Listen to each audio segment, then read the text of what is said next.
लेकिन हमने तो कोई कमी नहीं रखी। जी बेशक। जो कुछ मुसीबतें हैं हमारा अपना कमाया हुआ, जो अज़ियतें हैं, जो तकलीफें हैं हमारी अपनी कमाई हुई। क्या आप और हम जानते नहीं कितनी साजिशें हो रही हैं?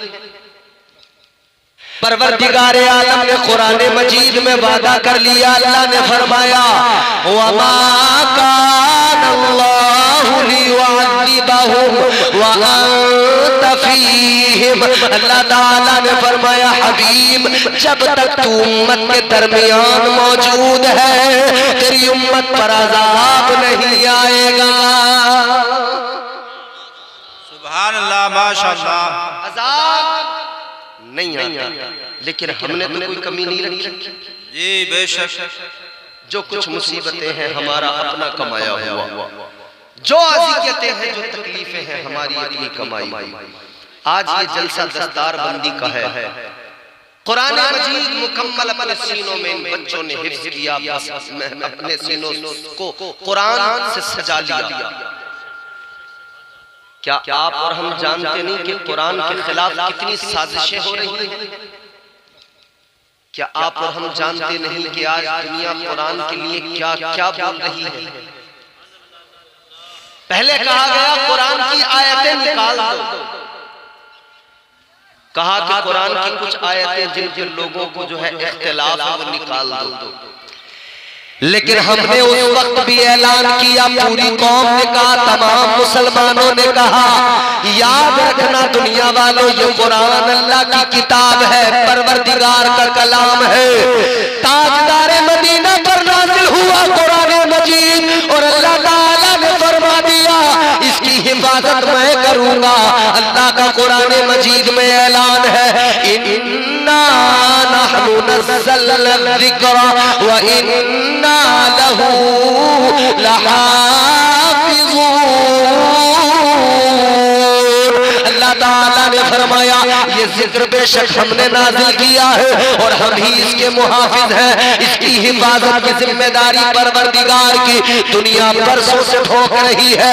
बरसों से कहा जा रहा है कुरान को बदल दिया जाएगा, कुरान में तरमीम कर दी जाएगी, मगर याद रखना कुरान को बदलना तो बड़ी बात है। कुरान के एक हर्फ को नहीं बदला जा सकता है, एक ज़ेरो ज़बर को बदला नहीं जा सकता है, एक नुक्ते को बदला नहीं जा सकता है। आओ जरा ज़हन करीब करो, खलीफा हारून रशीद का बेटा मामून रशीद है, मामून रशीद का दरबार है।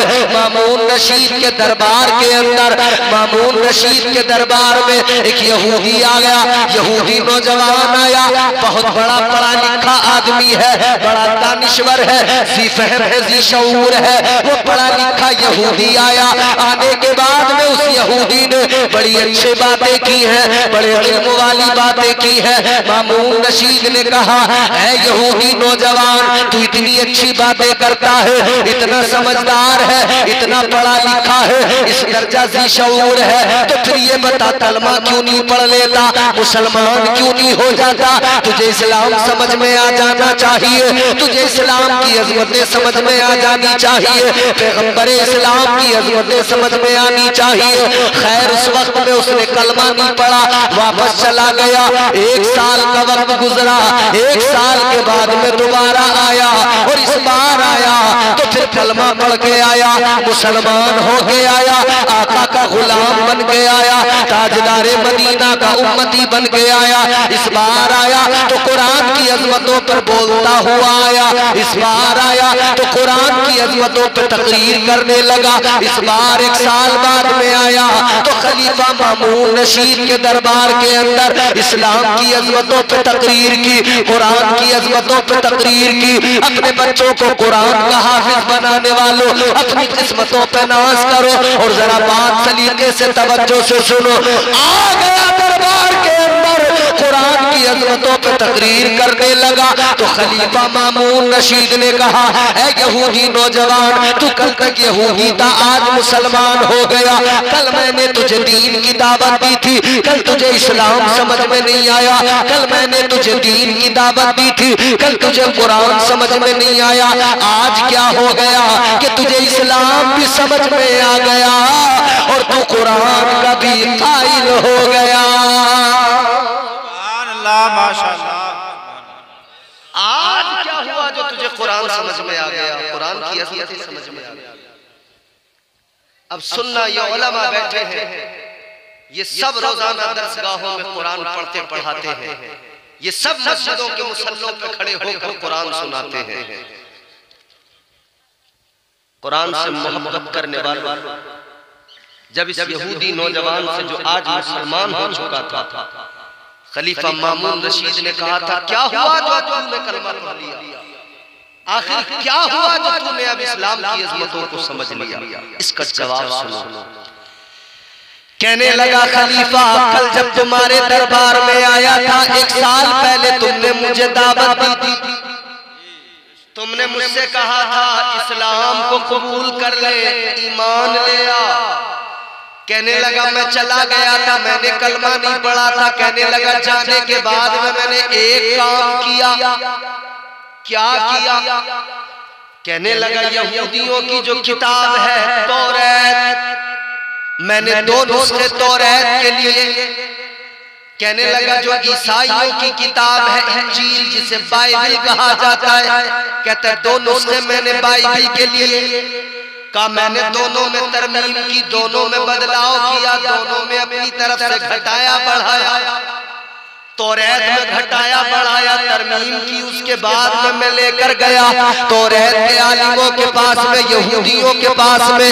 मैंने उनसे जाकर कहा ये तौरात के 2 नुस्खे हैं, ये मेरे पास में मौजूद है, तुम इनको खरीद लो। कहता है उन्होंने दोनों नुस्खे मुझसे खरीद लिए, मुझे कीमत भी उठा कर रख लिए। कहता फिर मैंने इंजील में तरमीम की बदलाव किया, बाइबल के अंदर बदलाव करने के बाद में लेके गया।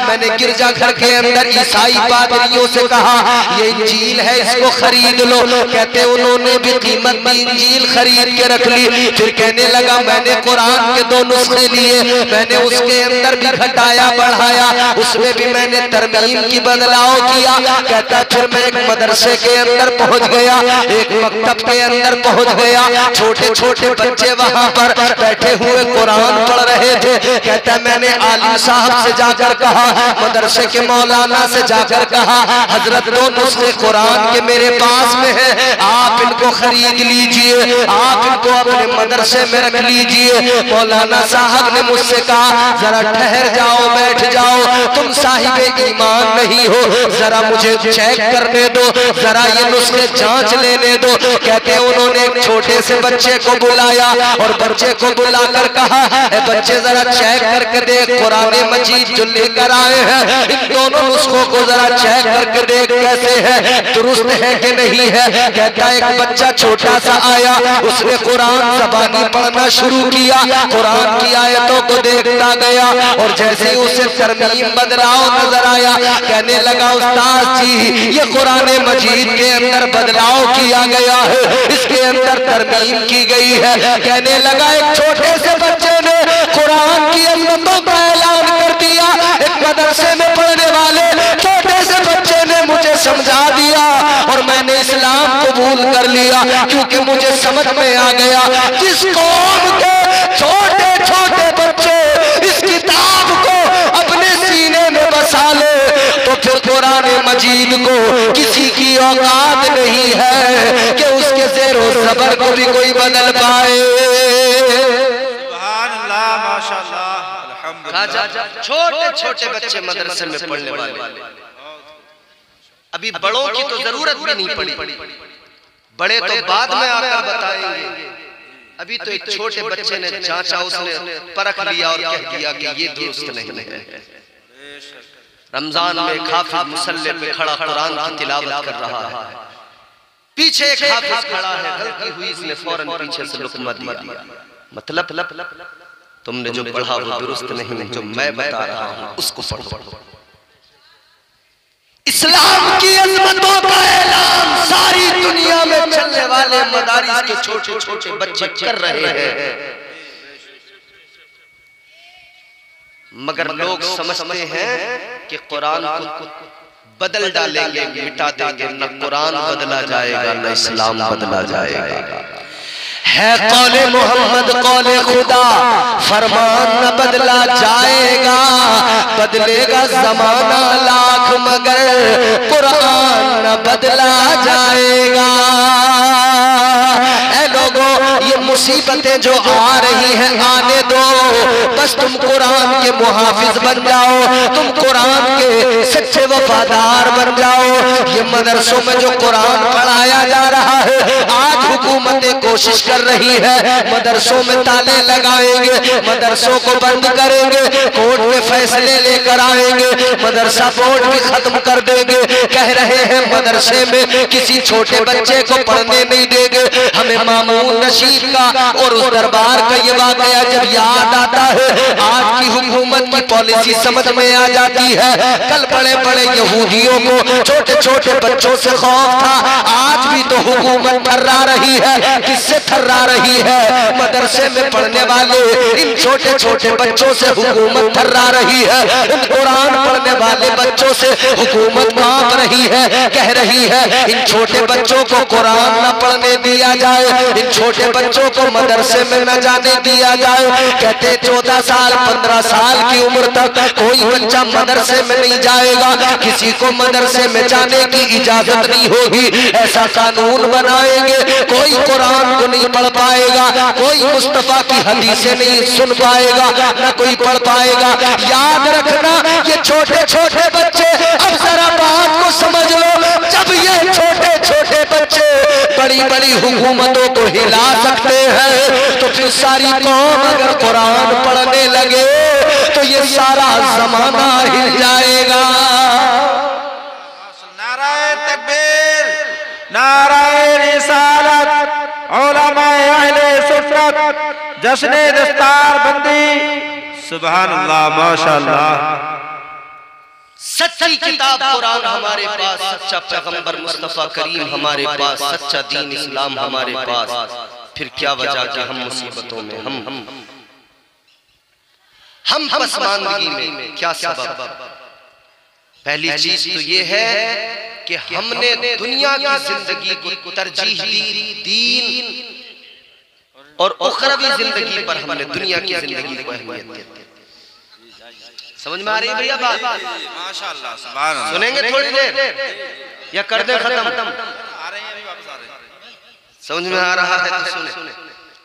और बहुत तेजी से मैं 2-4 बातें और आप तक पहुंचाऊंगा, फिर गुफ्तगू मेरी इख्तिताम की तरफ जाएगी। मोहब्बत से बोले सुभान अल्लाह, सुभान अल्लाह, बेदारी से बोले सुभान अल्लाह, सुभान अल्लाह। तो हम दीन सच्चा, इस्लाम सच्चा, कुरान सच्चा, पैगंबर इस्लाम सच्चे, फिर भी पसमानदगी।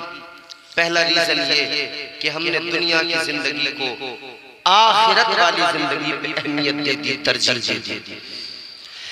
याद रखना मेरे अजीजों, ये दुनिया की जिंदगी मुख्तसर सी जिंदगी है, वो आखिरत की जिंदगी बड़ी तवील तरीन जिंदगी है। यहाँ दुनिया से जब आंखें बंद होंगी, मौत आएगी, दुनिया से जाएंगे, तो पहला मरहला कब्र का होगा।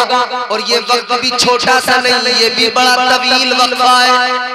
और इसके बाद में फिर बरोज़े क़यामत, फिर हश्र जब कायम होगी, फिर वो दायमी जिंदगी की शुरुआत होती है, आगाज होता है। अब जरा गौर से सुनो, हमने इस छोटी सी जिंदगी को सब कुछ समझ लिया, हम बन गए दुनियादार, कितने बड़े दुनियादार बन गए। हमने दुनिया को अहमियत देना शुरू कर दिया, हमने दुनिया की जायदादों पे इतराना शुरू कर दिया, दुनिया की जमीनों पे नाज करना शुरू कर दिया।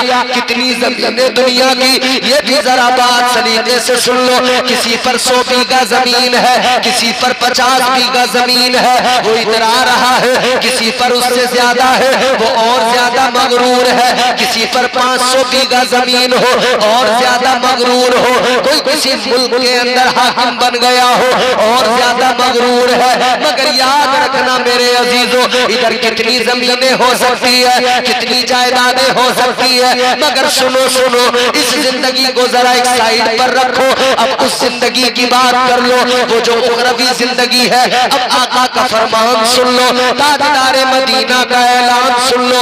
इधर जमीनों पे इतराने वाले, इधर जायदाद पे इतराने वाले आखिरत के मंजर को याद रखे। उधर जन्नत भी है, जहन्नम भी है, कुछ दोज़ख में जाएंगे, लेकिन वो जो जन्नत में जाएंगे, अब उन जन्नतियों की शान सुन लो।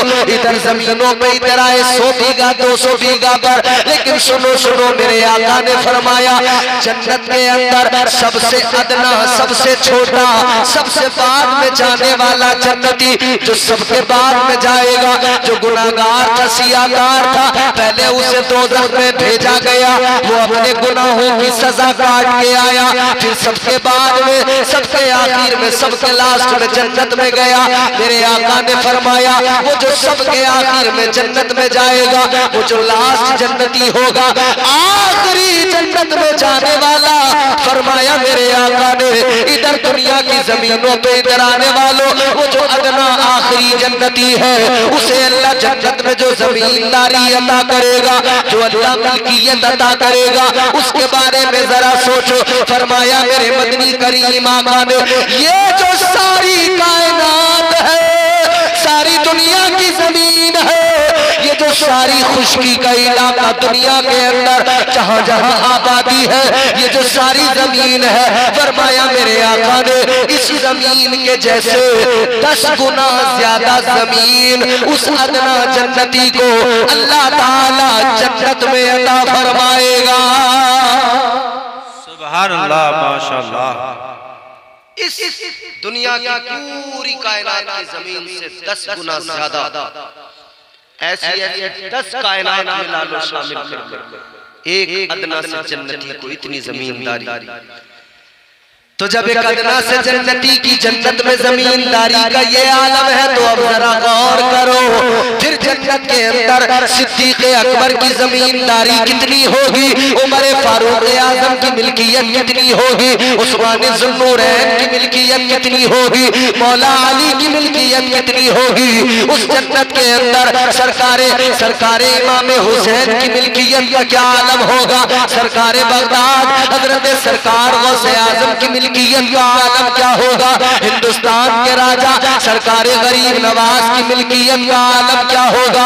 याद रखना मेरे अजीजों, उस जिंदगी को समझो। अब जरा अल्लाह का कुरान सुनो। अल्लाह ताला ने ऐलान फरमा दिया, ज़ुय्यिना लिल्लज़ीना कफ़रुल हयातुद दुनिया व यस्ख़रूना मिनल्लज़ीना आमनू वल्लज़ीना तक़ौ फ़ौक़हुम। अल्लाह ताला का कुरान कहता है ये जो दुनिया की जिंदगी है, ये जो दुनिया की जिंदगी है, मोमिनों के लिए दुश्वार है, मोमिनों के लिए सख्त है, और ये काफिरों के लिए हसीन बना दी गई है। काफिरों के लिए दुनिया की जिंदगी को खुशनुमा बना दिया गया है। ऐ मेरे अजीजों, ये दुनिया की जिंदगी काफिरों के लिए खुशनुमा है, मगर इस खुशनुमा जिंदगी के लिए जितने भी ये पापड़ पेल रहे हैं, इधर तो जिंदगी खुशनुमा इन काफिरों की हो जाएगी, मगर उधर सिवाय नुकसान के, घाटे के और कुछ भी हाथ नहीं लगेगा। लेकिन वो मोमिन, वो साहिब ईमान जिन्होंने अल्लाह ताला के साथ में अपना रिश्ता मजबूत किया, जिन्होंने अपने रब को राजी किया, जिन्होंने परवरदिगार को राजी किया, उन लोगों की शान ये, इधर तो उनकी जिंदगी सख्त गुजरी, इधर तो मुश्किलात में गुजरी, इधर तो उन्होंने गुर्बत में गुजारी, इधर तो उन्होंने फाकों में गुजारी, इधर तकलीफों में गुजारी, लेकिन उधर जब अल्लाह के सामने खड़े हो गए, ये गरीब सारे के सारे परवरदिगार की बारगाह में जब खड़े हो गए, अल्लाह ताला के हुजूर, एक तरफ मालदार भी खड़े हो गए, एक तरफ गरीबों की भी लाइन खड़ी होगी। गौर करना मेरे अजीजों, मालदार खड़े हैं, गरीब खड़े हैं, फर्क क्या है? मालदारों से अल्लाह ताला उनका माल पूछेगा।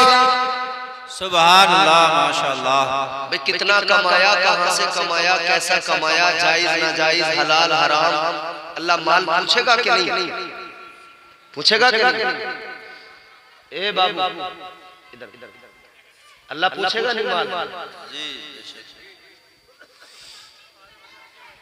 कल मैदान में शर्म मालदारों से परवरदिगार उनका माल पूछेगा, और गरीबों बंदों से अल्लाह उनका हाल पूछेगा जिन्होंने अपनी दुनिया की जिंदगी को सिर्फ खुशनुमा बनाने में सारी जवानी लगा दी, सारी जिंदगी लगा दी, अपने रब को राजी न किया। वो याद रखे ये दुनिया खुशनुमा बनाना है तो उधर के बारे में फिक्र कर लो, इधर की दुनिया खुशनुमा बने न बने, ये जिंदगी खुशगवार हो या ना हो, इधर भले तकलीफें हो लेकिन वो जिंदगी खुशनुमा और खुशगवार हो जाए। सुभान अल्लाह, सुभान अल्लाह। अगर वो जिंदगी खुशगवार हो गई, वो खुशनुमा हो गई, तो फिर कामयाब है जिंदगी। वरना क्या जिंदगी तो गुजार ही रहे लोग, जानवर भी तो जीते हैं ना, उनके आगे चारा डाल दो खा लेते हैं, गले में रस्सी बांध दो, जिधर को खींच लो उधर खींच लो। तुम समझ नहीं रहे हो, ये हुकूमतें, ये दुनिया के तमाम जो सरमायादार हैं तुम्हारे गलों में रस्सियां डाल रहे हैं, जानवरों की जिंदगी तुम्हें देना चाहते हैं, मगर क्या करें, किसे सुनाएं, किसके आगे रोएं, जिसे कोई फर्क नहीं पड़ता हो, जो अपनी बर्बादियों पे खुद हंसते हो, उन्हें क्या सुनाया जाए, क्या बताया जाए। क्या ये बर्बादी नहीं है कौम की? मिन जुमला तमाम खराबियों का मैं तबसरा कर रहा हूं, किसी एक खराबी को गिनाने की जरूरत नहीं है। आज दुनिया गले में रस्सी बांधकर ये चाहती है कि मुसलमान को खींचे, जिधर खींच के बांध दे उधर बंधा रहे, जो आगे डाल दे खाने को वो खा ले, ये न कहे कि ये हराम है या हलाल है।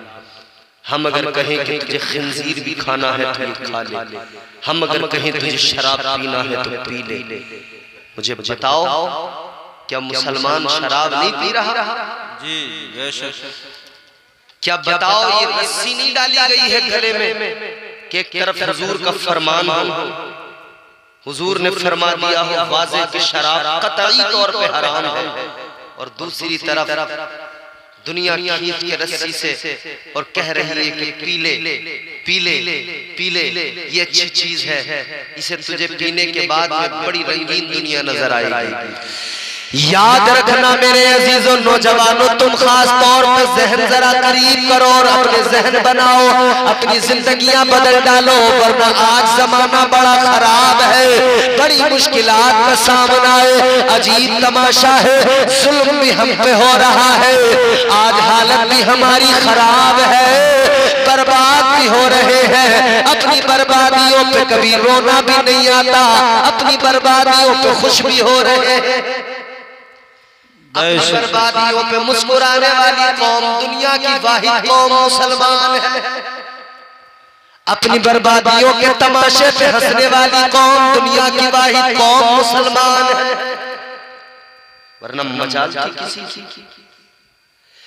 आज अपने आप को देखो, कुछ भी तो नहीं हमारे अंदर, इस्लामी माहौल से हम दूर हैं। अल्लाह ताला ने मुसलमान बनाया और हम मुसलमान अपने आप को कहते भी हैं, मगर हमारा ईमान, हमारा इस्लाम सोशल मीडिया तक है। व्हाट्सएप पे हम लिख के भेजेंगे पोस्ट, उसमें हमसे पक्का मुसलमान कोई नहीं होगा। फेसबुक पे एक पोस्ट लिखेंगे, उसमें हमसे पक्का मुसलमान कोई नहीं होगा। इस्लाम की बात करने वाले, इस्लाम पे मर मिटने की बात करने वाले कहते तो हैं हम मुसलमान हैं, हमें फख्र है, मगर इस्लाम उन्हें पसंद नहीं आता। आप कहोगे ये क्या बात? तो सुनो, अगर इस्लाम पसंद आया होता तो अपने घर के अंदर भी इस्लाम पसंद आया होता। अपने आप को देखना, अपने आप को मुसलमान कहलाने वाला, इस्लाम की बात करने वाला, क्या वो अपने अंदर इस्लाम देखता है? अपना चेहरा देखकर बताए कि उसे अपने चेहरे के लिए इस्लाम पसंद आया कि नहीं आया। तो इस्लाम ने दाढ़ी रखने का हुक्म दिया, यहाँ साफ कर दी। तो इस्लाम अगर पसंद आया होता अपने लिए तो चेहरे पे दाढ़ी होती। इस्लाम अगर अपने लिए पसंद आया होता तो हाल ये ना होता, हमारे घरों में ये हाल ना हुआ होता। बेपर्दगी इस दर्जा, बेपर्दगी का ये आलम कि हमने बेपर्दगी को गोया आज अपने ऊपर मुसल्लत कर लिया। हमारे घरों में माहौल बिल्कुल तब्दील हो गया। देखकर लगता ही नहीं है कि मुसलमानों के घर का माहौल है। चेहरे पे दाढ़ी नहीं है, पेशानी में सजदों की चमक नहीं है, वजूद में वो जुर्रत नहीं है, ईमानी रमक गोया मर चुकी है। याद रखना मेरे अजीजों, ये मुश्किलात, ये परेशानियां, इन्हें देखकर, हालात को देखकर अपने आप को न बदलो, अपने आप को दुनिया के इस तमाम तर रंग रूप में न ढालो, अपने आप को दुनिया के सांचे में न ढालो। याद रखना दुनिया की जिंदगी ये मुख्तसर है, फानी है। आखिरत की तैयारियां कर लो, इधर जो कुछ भी होगा हो जाएगा, लेकिन उधर खैर का मुआमला हो जाए, उधर जन्नत में दाखिला मिल जाए, अल्लाह ताला राजी हो जाए, रब का प्यारा महबूब राजी हो जाए। सुभान अल्लाह, सुभान अल्लाह। अच्छा, रमजान आ रहा है, आखिरी बात सुनो मेरी, सामने अब रमजान है ना। रमजान में हम रोजा रखते हैं, और रोजा जो रखते हैं तो उससे हमें कौन सा जज्बा बेदार होता है? पानी है, खाना है, दुनिया की चीजें हैं। कमरे में बंद होकर आदमी खा सकता है, पी सकता है, लेकिन नहीं खाता कि मेरा अल्लाह मुझे, मेरा रब मुझे। एक महीना रमजान में ये जज्बा बेदार होता है, 11 महीने और जो बाकी हैं उसमें भी अगर ये जज्बा बेदार हो जाए, बंदा अगर जुआ खेलने जाए ना तो उसे ख्याल आए मेरा अल्लाह मुझे देख रहा है। शराब का जाम उठाए तो ख्याल आए मेरा अल्लाह मुझे देख रहा है। जब नमाज छोड़े तो ख्याल आए मेरा अल्लाह मुझे देख रहा है। हम जब जाते हैं सरकारी दफ्तरों में या किसी भी ऐसी जगह पर जहां पर सीसीटीवी कैमरे लगे होते हैं, जी बेशक, तो सीसीटीवी कैमरे का हमें ख्याल होता, लिखा होता है वहां पर कि आप सीसीटीवी कैमरे की निगरानी में हैं। सीसीटीवी कैमरा लगा हुआ, फिर आदमी कैसे रहता है, सोचता कोई भी ऐसी हरकत मुझसे न हो जाए जिसकी वजह से मेरा तमाशा बने। चोर चोरी करते हुए पहले देखता है सीसीटीवी कैमरा में लगा हुआ नहीं है, वरना पकड़ा जाऊंगा। बोलो भैया, भाई है नहीं ऐसा? चोर चोरी करता है अगर सीसीटीवी कैमरा लगा हो तो नहीं करता, क्योंकि उसे ख्याल है पकड़ा जाऊंगा। अच्छा एक बात बताओ नौजवानों, मैं तुमसे पूछता हूँ, एक कमरा हो, 2 बिस्तर हो, एक खातून एक मर्द, दोनों को उस कमरे के अंदर बंद कर दिया जाए, बाहर से ताला लगा दिया जाए और अंदर एक सीसीटीवी कैमरा लगा दिया जाए, अंदर एक सीसीटीवी कैमरा, फिर उन्हें छोड़ दिया जाए, कैसे रहेंगे वो उस कमरे के अंदर? उन्हें ख्याल होगा कैमरा लगा, वीडियो उधर वायरल हो जाएगी, उधर जमाना हमारा तमाशा देखे।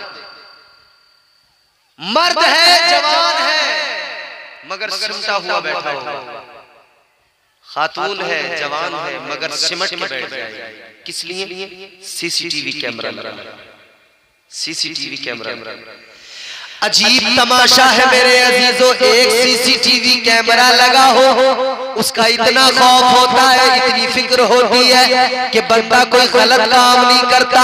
लेकिन सीसीटीवी कैमरे से डरने वालों, सीसीटीवी कैमरा देखकर गलत काम ना करने वालों, ये भी तो याद रखा करो, ये दुनिया के सीसीटीवी खराब हो सकते हैं, ये अभी देख रहे हैं, अभी देखना बंद कर सकते हैं, लेकिन मेरा परवरदिगार तो हर लम्हा देख रहा है, रब्बे कायनात तो हर लम्हा देख रहा है।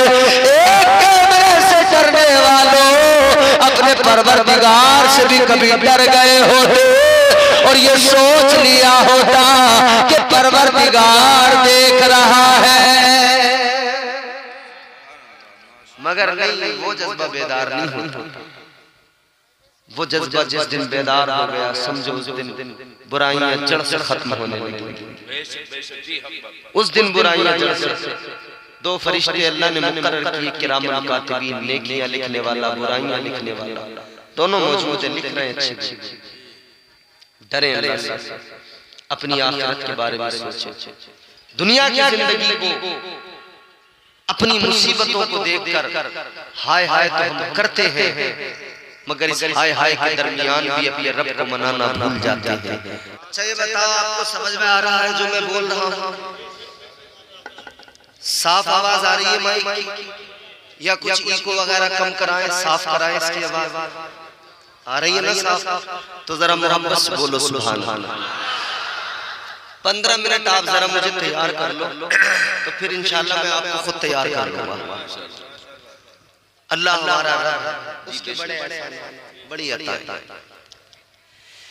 याद रखना मेरे अजीजों, करम अगर शुमार करने लगे, उसके एहसानात गिनने लगे, गिन नहीं पाओगे।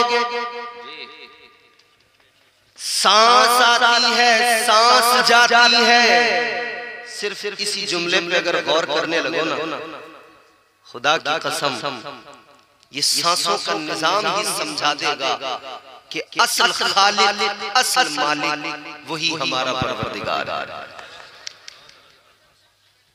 कोई आदमी जब बीमार होता है उसे दवाई की जरूरत पड़ती है,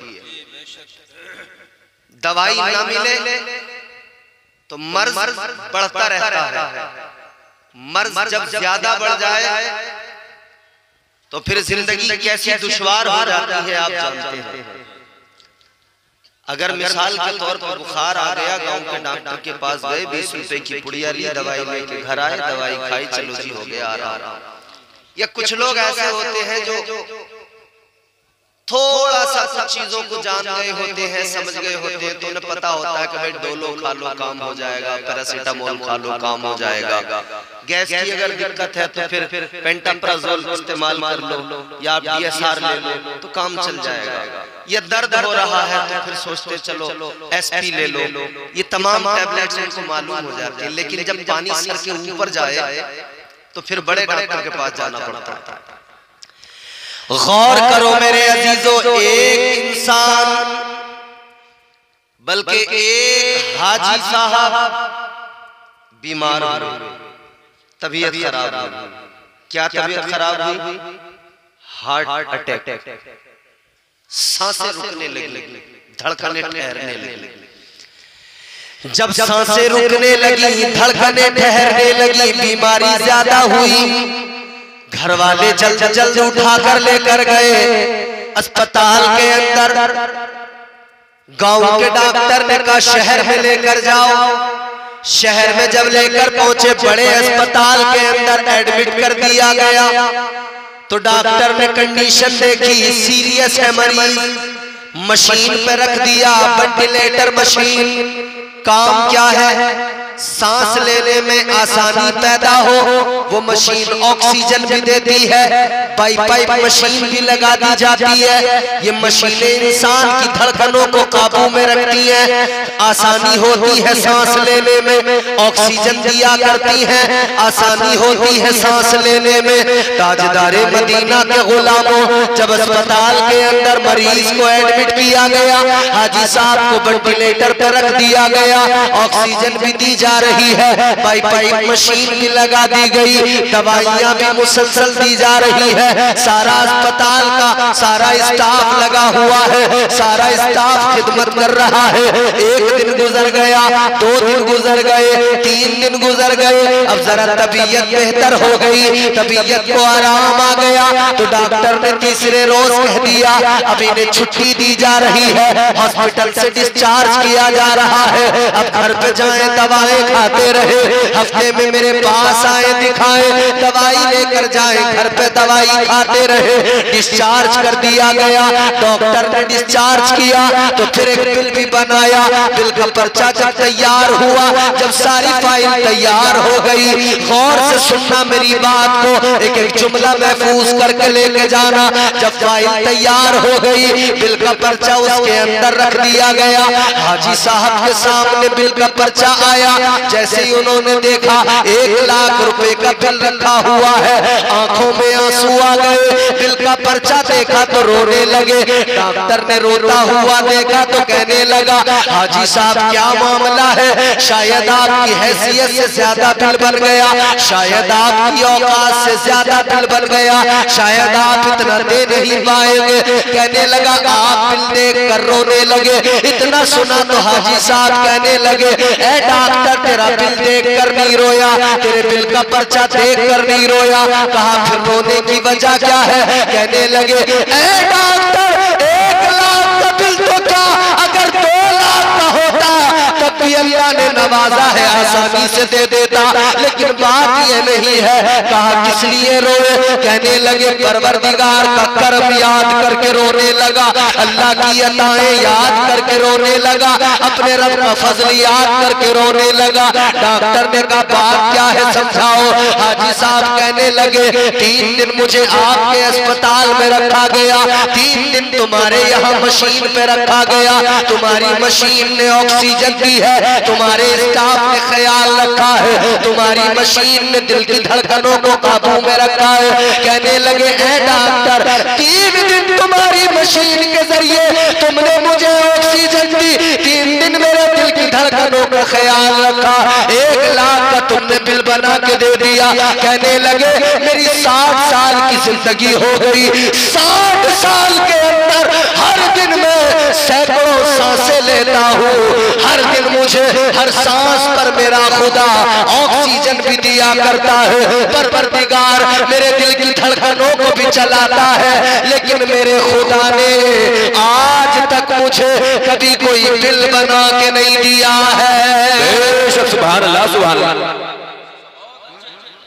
भाई जवाब नहीं माशाल्लाह। नारे तकबीर, नारे रिसालत, मसलके आला हजरत, उलमाए अहले सुन्नत, मज़हबे सलाम, सरजमीरे तुमरिया कला, जुबलारा कीरे कमेटी। बोलो अल्लाह ने कभी दिया कोई बिल बना कर? नहीं कि ये बिल तुम्हें पे करना पड़ेगा, घर में बिजली आती है, बल्ब जलता है, बिल देना पड़ता है।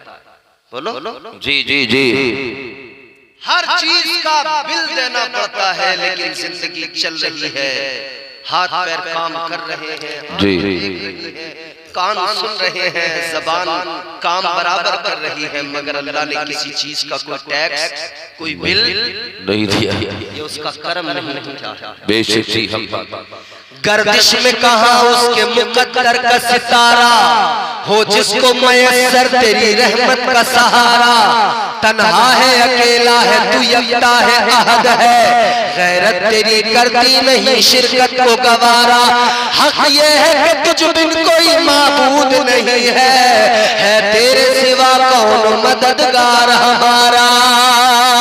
वो परवरदिगार उसने मुझे और आपको साहिबे ईमान बनाया, मुस्तफा का गुलाम बनाया, ताजदारे मदीना का उम्मती बना दिया। ऐ लोगों मगर सोचने वाली बात ये है, इतनी इज्जतें अल्लाह ने अता फरमाई, वलक़द कर्रमना बनी आदम का ताज ज़र्रियता किया। अल्लाह ताला ने कुंतुम खैरा उम्मतिन कहकर तुम्हें और मुझे इज्जतों से नवाजा।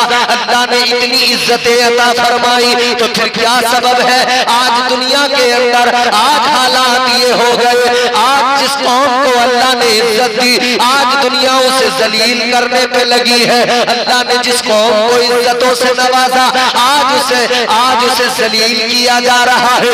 जिसे देखो कौम मुस्लिम पे बिल्कुल आमादा बैठा है, इस कौम को लुक़्मा-ए अजल बनाने की प्लानिंग है। अब जरा ज़हन खरीद करो, ताजदारे मदीना के गुलामों, जब अल्लाह ताला इतना प्यार करता है, जब अल्लाह ने इतना करम किया है, जब परवरदिगार ने इतनी इज्जतें अता की है, तो आज दुनिया में मुसलमान की हालत ये क्यों है?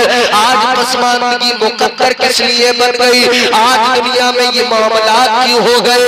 याद रखना पहली बात तो ये है, अल्लाह ताला ने कुरान मजीद में ऐलान कर दिया, परवरदिगार ने फरमा दिया, वमा असाबकुम मिन मुसीबतिन फबिमा कसबत अयदीकुम व यअफू अन कसीर। अल्लाह ताला का कुरान कहता है ये जो मुसीबतें तुम पर आती है, ये जो परेशानियों में मुब्तला हो जाते हो, ये जो तमाम तरह की अज़ियतें हैं जिनका तुम शिकार बन गए हो, अल्लाह ताला ने फरमाया ये सब का सब क्या है? ये वो है जो तुमने अपने लिए कमाया है, ये तुम्हारे हाथों का कमाया हुआ है। और अल्लाह ताला बहुत कुछ तो मुआफ फरमा दिया करता है। अल्लाह ताला न जाने कितनी खताओं को मुआफ कर देता है, न जाने कितनी गलतियों को मुआफ कर देता है। ताजदारे मदीना के गुलामों गौर करो, अल्लाह ताला न जाने कितनी खताओं को मुआफ कर देता है, वरना अल्लाह पकड़ करने पे आ जाए, अल्लाह ताला गिरफ्त फरमाने लगे तो मुझे ईमानदारी से बताओ कौन सा अमल तुम्हारे मेरे पास है कि जिस अमल की बुनियाद पर हम बच सकेंगे, जिस अमल की बुनियाद पर हम बच जाएंगे? यकीनन कोई अमल ऐसा नहीं है। चंद सजदे हैं वो भी ऐसे कि जिनकी मकबूलियत में हमें मुकम्मल तौर पर यकीनी तौर पर कह नहीं सकते कि ये सजदे कबूल भी हो गए हैं। लेकिन याद रखो मेरे अजीजों, अल्लाह ताला फिर भी कितनी खताएं मुआफ कर देता है, कितनी अल्लाह ताला हमारी गलतियों को मुआफ कर देता है। अपनी सुबह को देखे, अपनी दोपहर को देखे, अपनी शाम को देखे, अपनी रात को देखे कैसे गुजर रही है। सुबह बिस्तर से उठे नाफरमानी शुरू कर दी, सुबह से लेकर शाम तक मुस्तकिल नाफरमानियां, बराबर नाफरमानियां। शाम आ गई, रात को भी नाफरमानियां। पूरे दिन क्या क्या किया? झूठ बराबर बोला, गीबत बराबर की है, चुगली बराबर की है, शराबे बराबर पी है, बराबर जुए खेले हैं, सट्टे बराबर लगाए हैं, अपनी बहनों को बराबर तकते रहे हैं, अपनी बहनों को गलत नजरें बराबर डाली है। क्या कुछ नहीं किया है पूरे दिन के अंदर? इतनी नाफरमानियां, नमाजों को तर्क कर दिया, गरीबों को जुल्म किया है, हम जो है जालिम भी बन गए हैं। क्या कुछ नहीं किया, सारा दिन नाफरमानियां, मगर फिर भी देखो जरा अल्लाह ताला इतनी नाफरमानियों के बावजूद भी आपने क्या तारीख नहीं पढ़ी है? नहीं पढ़ी तो सुनी जरूर होगी। ये सारे उलमा बयान फरमाते हैं, इन उलमा ने आज तक आपको बार बार बताया और झंझोड़ झंझोड़ के बताया। ऐ लोगों क्या उन कौमों को भूल गए? एक नाफरमानी की अल्लाह का अजाब आ गया, एक नाफरमानी की अल्लाह ने बंदर बना दिया, एक नाफरमानी की अल्लाह ने चेहरे बिगाड़ के रख दिए। तुम उस कौम को क्यों भूल गए? अल्लाह ने फरमाया हफ्ते के रोज मछलियां नहीं पकड़ना है। इन्होंने जुगाड़ लगाया, हफ्ते के दिन मछलियां पकड़ने की तदबीरें निकाली। अल्लाह ताला नाराज हो गया, परवरदिगार नाराज हुआ तो अल्लाह का अजाब आ गया। अल्लाह ताला ने चेहरे बिगाड़ दिए, अल्लाह ने बंदर बना दिया, अल्लाह ने शक्लें मस्क कर दी। गौर करो मेरे अजीजों, जलसे के बाद में घर जाना, आईना उठाना, अपना चेहरा आईने में देखना और फिर अल्लाह का शुक्र अदा करना, कहना मौला एक नाफरमानी पे तूने उन्हें बंदर बना दिया, मैं तो सुबह से लेकर रात तक नाफरमानी करता हूँ, सारा दिन नाफरमानियों में गुजरता है, लेकिन मेरा चेहरा सलामत है, मेरी शबाहत सलामत है, मेरा वजूद सलामत है। और ये भी याद रखना अगर अल्लाह का अजाब नहीं आता तो इसमें तुम्हारी मेरी इबादतों का कमाल नहीं है, सजदों का कमाल नहीं है, आमाल का कमाल नहीं है। याद रखना अगर अल्लाह का अजाब नहीं आता इसमें इबादतों का कमाल नहीं, आमाल का कमाल नहीं है। ये तो आमिना के लाल का कमाल है। माशाअल्लाह सुभान अल्लाह। अगर इतनी नाफरमानियों के बावजूद अजाब नहीं आता, थोड़ी आवाज बढ़ा दो, अगर इतनी नाफरमानियों के बाद अजाब नहीं आता तो याद रखना ये सिर्फ और सिर्फ मदीने वाले मुस्तफा का करम है।